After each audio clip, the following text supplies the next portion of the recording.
बिस्मिल्लाहिर्रहमानिर्रहीम। I am रिदा ज़हीर और आज आपको मैं बताऊंगी व्हाट इज़ जीन।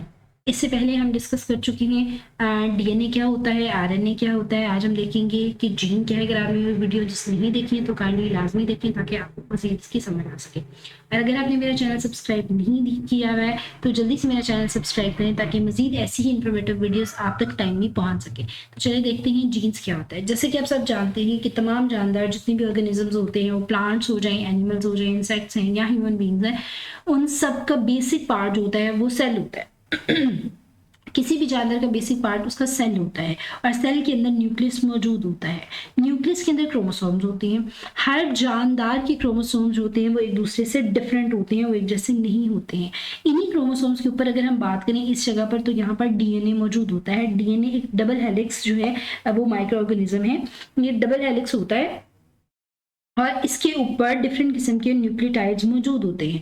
डिफरेंट किस्म के न्यूक्लियोटाइड्स में जैसे कि मैंने पहले बताया था आपको, एडेनिन होता है, थायामीन होता है, गुआनिन होता है, साइटोसिन होता है। ये तमाम जो न्यूक्लियोटाइड्स होते हैं ये बिल्डिंग ब्लॉक्स होते हैं डीएनए के, यानी इन तमाम से मिलकर डीएनए बनता है। आप ये देखेंगे ये जो कलर्ड लाइंस हैं इन पर यही सारे न्यूक्लियोटाइड्स मौजूद होते हैं जो इन दोनों इसको हेलिक्स की फॉर्म में जोड़े रखते हैं।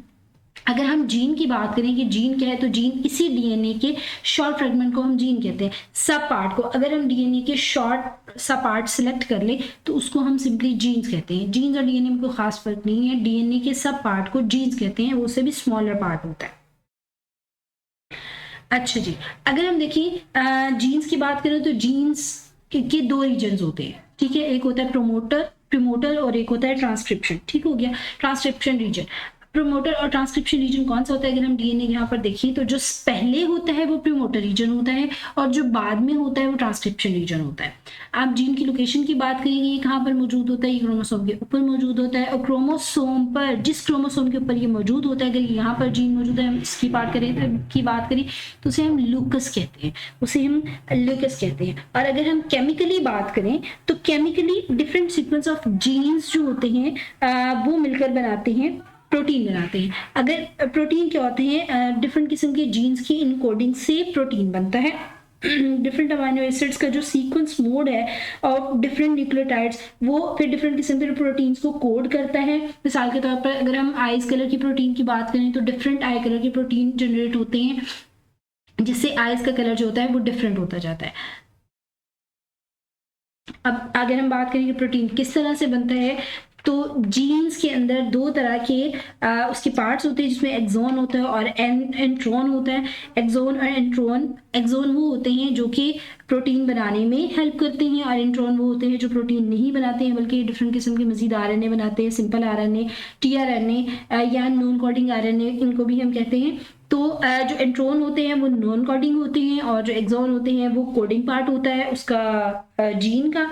यहाँ पर स्प्लाइसिंग के थ्रू एंट्रोन और एक्सोन जो होते हैं वो सेपरेट हो जाते हैं। स्प्लाइसिंग होती है, स्प्लाइसिंग में जो कोडिंग पार्ट होता है एक्सोन वो सेपरेट हो जाता है और जो एंट्रोन होता है वो यहाँ से रिमूव हो जाता है और इस कोडिंग पार्ट को mRNA भी कहा जाता है। इस प्रोसेस को ट्रांसक्रिप्शन कहा जाता है। ट्रांसक्रिप्शन के प्रोसेस के बाद दूसरा प्रोसेस आता है जिसे ट्रांसलेटेड कहा जाता है।